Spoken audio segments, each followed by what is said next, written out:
이 시간 함께 오늘 주신 하나님의 말씀 읽겠습니다. 예레미야 50장의 말씀입니다. 예레미야 50장 1절부터 46절까지의 말씀, 다소 길지만 우리 한 절씩 교독하겠습니다. 예레미야 50장 1절부터 46절까지의 말씀입니다. 제가 먼저 읽겠습니다. 여호와께서 선지자 예레미야에게 바벨론과 갈대아 사람의 땅에 대하여 하신 말씀이라.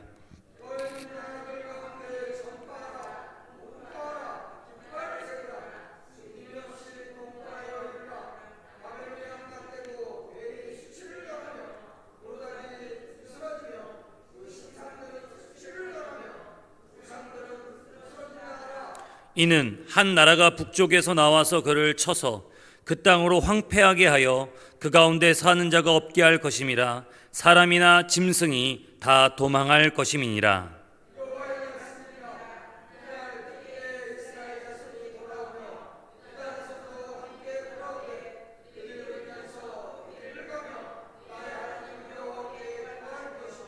그들이 그 얼굴을 시온으로 향하여 그 길을 물으며 말하기를 너희는 오라, 잊을 수 없는 영원한 언약으로 여호와와 연합하라 하리라.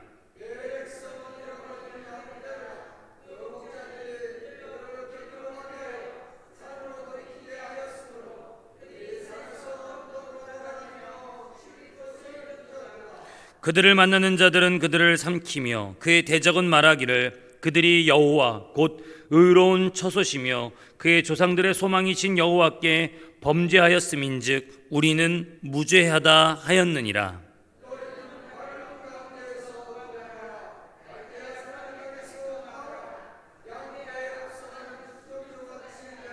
보라, 내가 큰 민족의 무리를 북쪽에서 올라오게 하여 바벨론을 대항하게 하리니 그들이 대열을 버리고 쳐서 정복할 것이라. 그들의 화살은 노련한 용사의 화살 같아서 허공을 치지 아니하리라.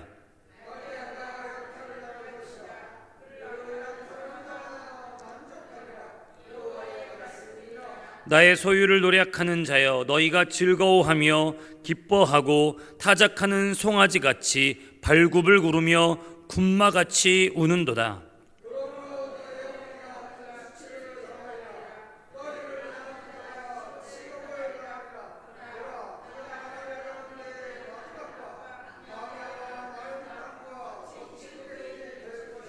여호와의 진노로 말미암아 주민이 없어 완전히 황무지가 될 것이라. 바벨론을 지나가는 자마다 그 모든 재난에 놀라며 탄식하리로다.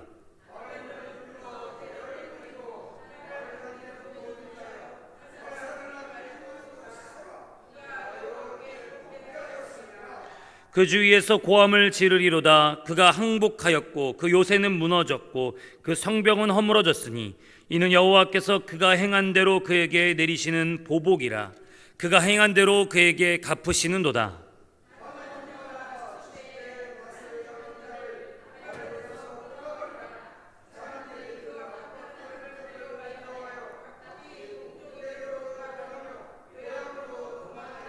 이스라엘은 흩어진 양이라. 사자들이 그를 따르도다.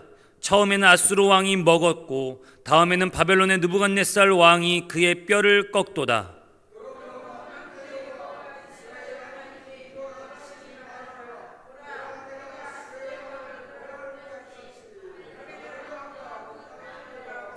이스라엘을 다시 그의 목장으로 돌아가게 하리니 그가 갈멜과 바산에서 양을 기를 것이며 그의 마음이 에브라임과 길르앗산에서 만족하리라.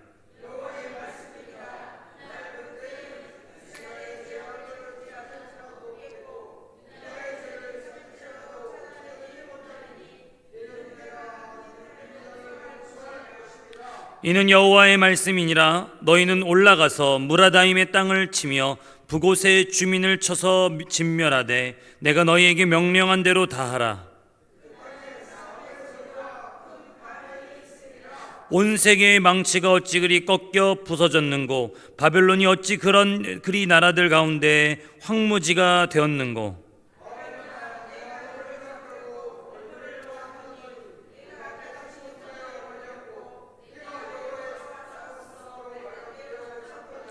여호와께서 그의 병기창을 열고 분노의 무기를 꺼내문 주 만군의 여호와께서 갈대아 사람의 땅에 행할 일이 있음이라.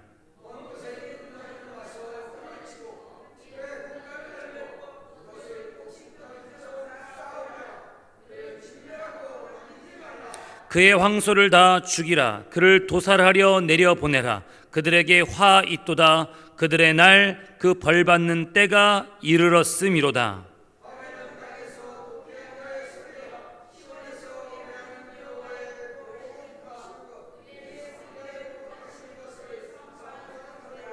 활 쏘는 자를 바벨론에 소집하라. 활을 당기는 자여 그 사면으로 진을 쳐서 피하는 자가 없게 하라. 그가 일한 대로 갚고 그가 행한 대로 그에게 갚으라. 그가 이스라엘의 거룩한 자 여호와를 향하여 교만하였음이라.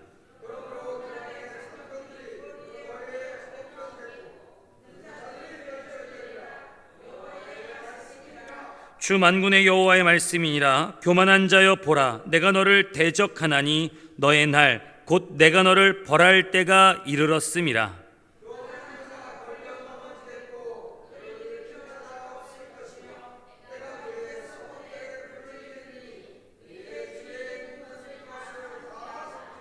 만군의 여호와께서 이와 같이 말씀하시니라. 이스라엘 자손과 유다 자손이 함께 학대를 받는도다. 그들을 사로잡은 자는 다 그들을 붙들고 놓아주지 아니하리라.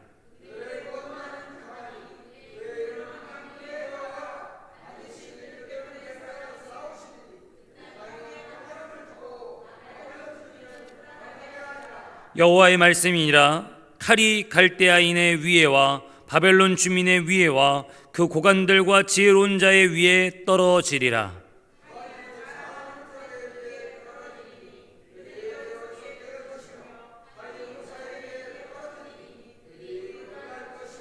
칼들이 그들의 말들과 병거들과 그들 중에 있는 여러 민족의 위에 떨어지리니 그들이 여인들 같이 될 것이며 칼이 보물 위에 떨어지리니 그것이 약탈되리라.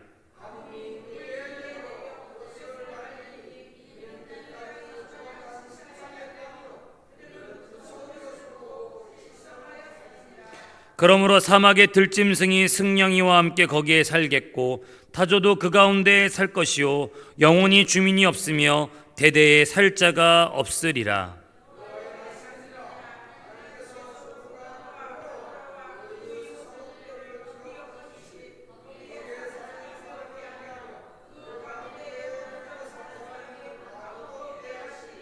보라, 한 민족이 북쪽에서 오고 큰 나라와 여러 왕이 충동을 받아 땅 끝에서 일어나리니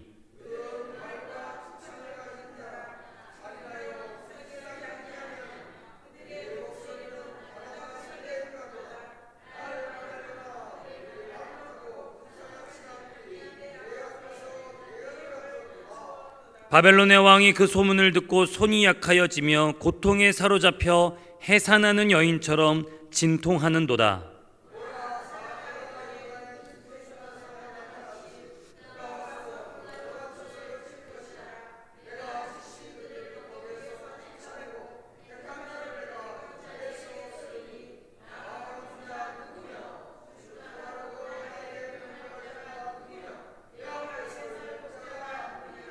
그런즉 바벨론에 대한 여호와의 계획과 갈대아 사람의 땅에 대하여 품은 여호와의 생각을 들으라. 양떼의 어린 것들을 그들이 반드시 끌어가고 그들의 초장을 황폐하게 하리니 바벨론이 약탈당하는 소리에 땅이 진동하며 그 부르짖음이 나라들 가운데에 들리리라 하시도다. 아멘. 긴 성경 함께 이 새벽부터 읽으시냐고 고생하셨습니다. 이제 우리는 예레미야의 결론에 도달하게 되었습니다. 그리고 이쯤 되면 이제 예레미야가 갖고 있었던 진심, 진면목을 사람들은 알게 될 것이 분명했습니다. 왜냐하면 사람들은 누구나 예레미야가 바벨론 편을 들어서 나라를 팔아먹는 매국노라고 생각했기 때문이죠. 그는 끊임없이 유다 나라가 강해질 길, 부국강병에서 이 모든 혼란 속에서 살아남을 길을 모색해 준 것이 아니라 하나님의 뜻이 이미 심판이고 하나님의 뜻이 바벨론을 망치로 삼아 징계할 것이라고 계속해서 자기 백성들에게 선포했습니다. 대번의 사람들은 생각했겠죠. 그는 친 바벨론파구나. 그는 자기 나라를 팔아서 호의호식하려고 지금 저러고 있구나라고 말입니다. 그런데 그 모든 것들이 아니라고 드러난 순간이 뭐였냐면 오히려 유다가 망한 뒤였습니다. 나라가 망하고 늘 바벨론에게 듣기 좋은 대로, 늘 바벨론에게 항복하라는 그 듣기 좋은 대로 예언을 했다고 바벨론의 관리들이 이제 우리와 바벨론 땅으로 가자, 너에게 부귀영화를 약속하겠다고 했을 때 예레미야는 다 망가지고 다 무너진 예루살렘 땅에 남았습니다. 포로로 끌고 갈 그 가치조차 없어 남겨져 있는 이 예루살렘 주민들과 함께 이 버려진 땅에 남았습니다. 거기서 그가 그의 평생에 어떠한 진심과 어떠한 중심으로 하나님의 말씀을 선포했는지 그 자리에서 드러날 수 있었죠. 또 하나, 그가 하나님의 말씀대로 예언했음이 드러난 순간은 바로 열방에 대한 예레미야의 예언 끝에 이 강대한 나라 바벨론의 멸망에 대해서도 예언하는 장면이었습니다. 선지자의 눈에 바벨론은 딱 거기까지였습니다. 하나님의 심판의 도구로 잠깐 선택받았을 뿐, 그래서 그를 망치로 삼으셨을 뿐, 그도 하나님께 영광을 돌리지 않으면 심판의 대상에서 제외될 수 없었던 것이죠. 이것이 바로 세상 역사를 움직이시며 세상의 나라와 군왕들을 다스리시는 하나님의 섭리에 눈뜬 사람만 볼 수 있는 것이 바로 지금 당장은 이 나라가 흥하고 지금 당장은 저 나라가 강해진 것 같아 보여도 결국 이것을 다스리시고 주관하시며 권세를 주신 분이 누구시냐? 바로 우리 하나님이신 줄 믿습니다. 이 시대의 강대국들 틈바구니에서 이 땅은 참 위태로운 것처럼 보입니다. 이 나라와 저 나라가 갈등하며 그 사이에서 이 편을 들지도 저 편을 들지도 할지 모르는 그런 우리의 처지가 참 국제 정세로 보면은 참 답답하고 막막하게 느껴질 수밖에 없습니다. 그러나 이 민족은 기도하는 민족이요, 이 민족은 하나님께 예배하는 민족인 줄 믿습니다. 이때 우리는 예언자의 눈으로 보고 예레미야의 눈으로 보되, 그래서 이 나라를 일으키시고 저 나라를 흥왕케 하시는 분이 하나님이시며, 그러나 그들 또한 하나님의 심판의 대상이 될 수밖에 없음을 우리는 이 예레미야서 마지막 바벨론의 멸망을 통해서 우리는 미루어 짐작할 수 있는 것이죠. 바벨론이 온 고대 근동을 휩쓸었을 때 그 나라는 영원할 것만 같았습니다. 모든 나라를 이겼을 때 더 이상 바벨론을 이길 나라가 없어 보였습니다. 그러나 오늘 읽으셨던 것처럼 예레미야와 같은 하나님의 사람은 세상의 중심이 바벨론이 아님을 분명히 알았습니다. 사람이 짓고 사람이 세우고 사람이 만든 것 가운데 영원한 건 절대 없었기 때문입니다. 우리 그리스도인들은 바로 이 진리를 깊이 알고 깨달은 지혜로운 인생인 줄 믿습니다. 이 시대에 여러분, 우리의 눈을 현혹시키는 것이 무엇입니까? 우리의 귀를 즐겁게 만들어주는 것이 무엇이 있을까요? 그래서 우리에게 안정과 평안을 주리라 거짓 약속하는 것은 어떤 것입니까? 저는 요즘 쏟아져 나오는 정보들과 뉴스들을 통해서 다시 한번 우리가 그리스도의 장성한 분량에 이르기까지 그리스도를 믿는 것과 아는 일에 자라나야겠구나, 더더욱 그 말씀을 붙잡게 됩니다. 왜냐하면 온갖 거짓 유혹과 속임수에 넘어가지 않기 위해서입니다. 바이오 관련 뉴스만 듣다 보면 금방 여러 가지 질병들이 다 정복될 것 같습니다. 저도 아파봤고 또 가족들이 아파봤던 사람의 입장에서 그런 소식들이 들을 때마다 개인적으로는 소망하게 되고 또 이제 저 병이 정복되는구나라는 생각들을 갖게 됩니다. 그러나 아시다시피 이 시대에 아무리 대단한 신약이 나오고 아무리 대단한 바이오의 새로운 뉴스거리가 나온다고 할지라도 인간은 질병을 떨쳐버릴 수 없으며 그 질병의 문제를 가지고 오직 우리가 바라고 구해야 될 것은 주께 기도하며 주의 긍휼과 주의 치유하심을 구해야 되는 것인 줄 믿습니다. 컴퓨터와 AI 기술이 발전하는 이야기만 들으면 이제 일하지 않고도 먹고 살 수 있는 시대가 열릴 것처럼 보입니다. 기술이 발전하고 문명이 진보해 가기만 하면 이 땅의 모든 괴로움과 모든 고통들이 사라질 것처럼 우리를 현혹시킵니다. 그러나 하나님의 눈으로 세상을 바라보고 하나님의 손길로 세상의 흥망선쇠를 깊이 묵상한다면 우리 앞에 놓여진 것처럼 보이는 영원할 것만 같은 바벨론, 너무 대단해 보이는 바벨론, 아무 문제가 없어 보이는 그 바벨론과 같은 이 시대의 화려한 것들은 결국 무너지고 사라지고 예수의 이름 앞에 절하게 될 것입니다. 우리가 그 종말론적인 말씀을 볼 수 있는 것이 빌립보서 2장입니다. 우리 빌립보서 2장을 잠시 좀 펴보시겠습니다.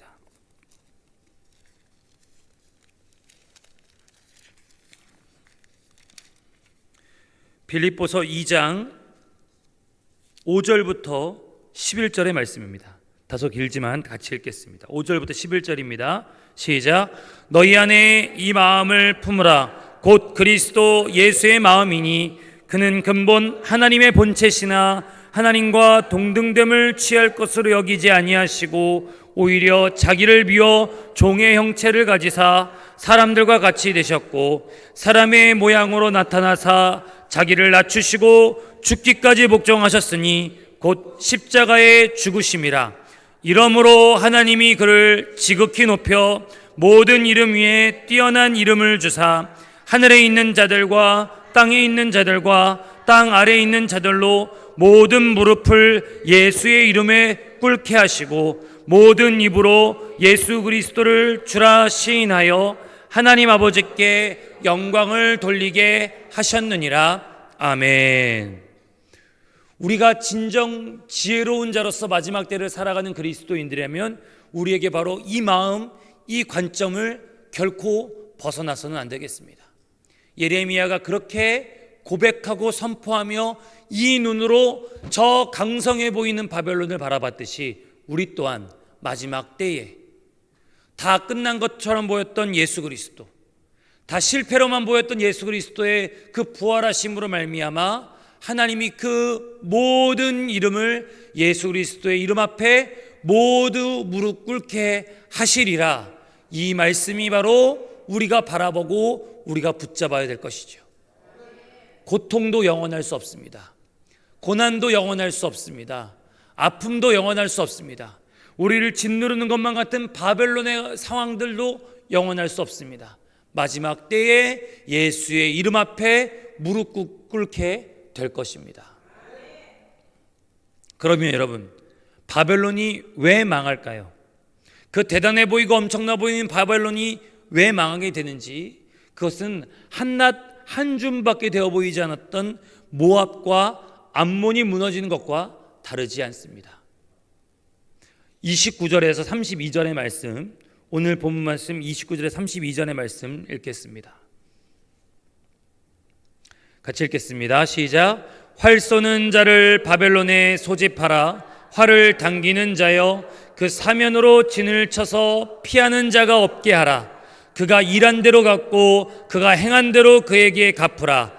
그가 이스라엘의 거룩한 자 여호와를 향하여 교만하였음이라.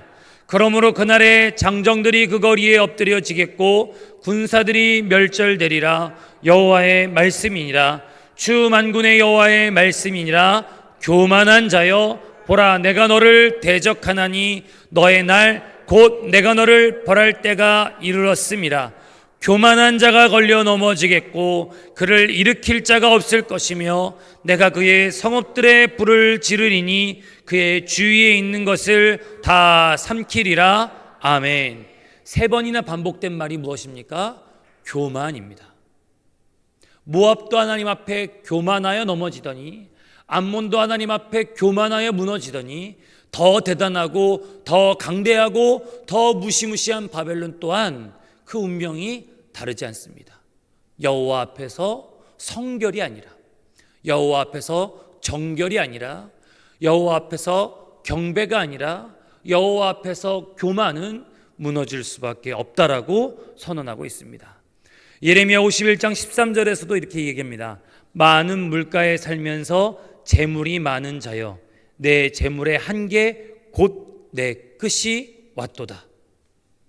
가진 것을 의지했을 때, 그들의 손에 쥔 것을 움켜잡았을 때, 모압과 암몬의 애굽의 길과 바벨론의 길은 다를 수 없었습니다. 뿐만입니까? 바벨론 역시 에돔처럼 사자와 같이 맹렬히 달려드시는 하나님의 진노를 막아설 목자가 없었다라고 44절에 기록하고 있습니다. 제가 읽어드리겠습니다. 뒷부분에 나와 같은 자 누구며 출두하라고 나에게 명령할 자가 누구며 내 앞에 설 목자가 누구냐라고 말씀하십니다.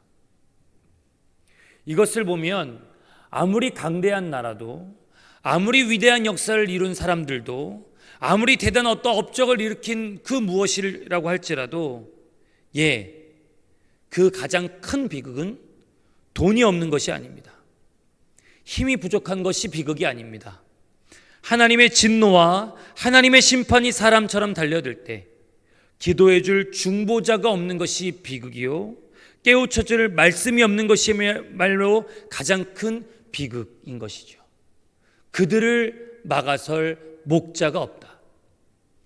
예레미야처럼 중보해 줄 사람도 없고 선지자들처럼 말씀으로 깨우쳐 줄 사람이 없는 것이 바로 바벨론의 비극이고 애굽의 비극인 것입니다. 대단해 보이고 찬란해 보이는 바벨론 같은 인생도 그에게 말씀이 없고 기도가 없다면 마지막은 이미 사라져간 이들과 다름이 없다라는 것이죠. 그래서 말하는 겁니다. 풀은 마르고 꽃은 시들어도 주의 말씀은 영원히 서리라. 여러분, 영원히 설 수 있는 길이 무엇입니까? 영원히 살 수 있는 일이 무엇입니까? 성경은 고집스럽게도 그것이 우리의 손에 움켜쥐고 있는 그 어떤 것이 아니라, 우리가 더 대단해 보이는 것에 의지하는 것이 아니라 오직 하나님의 말씀을 의지하는 삶이라고 가르쳐주고 있는 것이죠.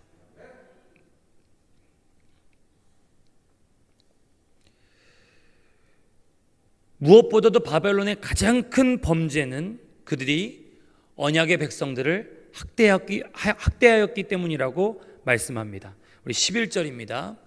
나의 소유를 제가 읽어드리겠습니다. 나의 소유를 노략하는 자여, 너희가 즐거워하며 기뻐하고 타작하는 송아지같이 발굽을 구르며 군마같이 우는도다. 33절입니다. 만군의 여호와께서 이와 같이 말씀하시니라. 이스라엘 자손과 유다 자손이 함께 학대를 받는도다. 그들을 사로잡은 자는 다 그들을 붙들고 놓아주지 아니하리라. 하나같이 그 약속의 백성들을 하나님의 허락하심을 따라 심판하면 그만이었는데, 심판하는 것에서 그치지 않고 노략하고 학대하고 있는 그들의 모습을 바라보면서 하나님은 내가 너희들을 이제 멈추겠다라고 바벨론을 향해 선언하십니다. 이 부분에서 왜 핍박받던 초대교회가 로마를 바벨론으로 칭했는지 알 수 있는 부분이죠. 계시록에서 그리스도인들을 핍박하는 로마 제국을 바벨론이라 불렀습니다. 더할 나위 없이 믿는 이들을 핍박하고 학대하며 그들의 믿음을 마치 이 구약의 때처럼 흩어버리려고 했기 때문입니다. 오늘날에도 우리의 삶에는 바벨론의 얼굴을 한 것들이 다양하게 퍼져 있습니다. 우리 육신의 질병이 우리를 짓누르는 바벨론 같습니다. 여러 가지 형편과 처지들이 바벨론 되어 성도들의 삶을 피폐하게 만듭니다. 실제로 북한이나 중동과 같이 여전히 교회를 핍박하는 나라와 정부 아래에서는 믿는 이들을 학대하는 이 바벨론의 이야기가 뼈저리게 다가올 수밖에 없겠죠. 그런 하나님은 예레미야를 통해 절망 가운데서도 소망을 전하십니다. 우리 마지막으로 34절의 말씀 읽겠습니다. 34절입니다. 시작. 그들의 구원자는 강하니 그의 이름은 만군의 여호와라. 반드시 그들 때문에 싸우시리니 그 땅에 평안함을 주고 바벨론 주민은 불안하게 하리라. 아멘. 하나님께서 우리를 위하여 싸우실 때 우리는 비로소 이렇게 고백하게 될 것입니다. 4절과 5절을 제가 읽어드리겠습니다.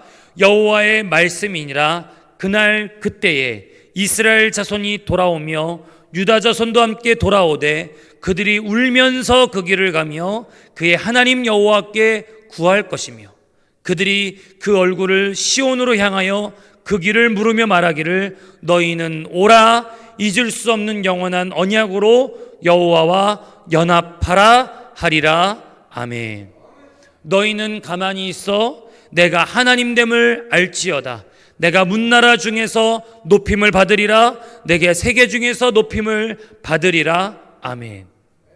성도의 가장 큰 은혜는, 성도가 경험할 수 있는 가장 큰 기적은 우리의 힘이 다하여 아무것도 할 수 없을 때, 우리의 방법이 다하여 아무것도 도모할 수 없을 때 하나님이 일하시고 하나님이 행하시며 하나님의 구원과 은혜의 손길을 맛보는 것인 줄 믿습니다. 오늘 여러분들을 짓누르고 있는 바벨론이 무엇입니까? 오늘도 무겁게 짓누르는 바벨론이 어떤 것입니까? 이 사순절에 4절과 5절의 고백처럼 마땅히 주께 돌아와 울며 하나님께 구할 때 영원한 언약으로 주님과 연합하여 우리를 위하여 대신 싸우시는 하나님의 구원을 맛보시는 새벽 예배자들 되시기를 주님의 이름으로 축복합니다.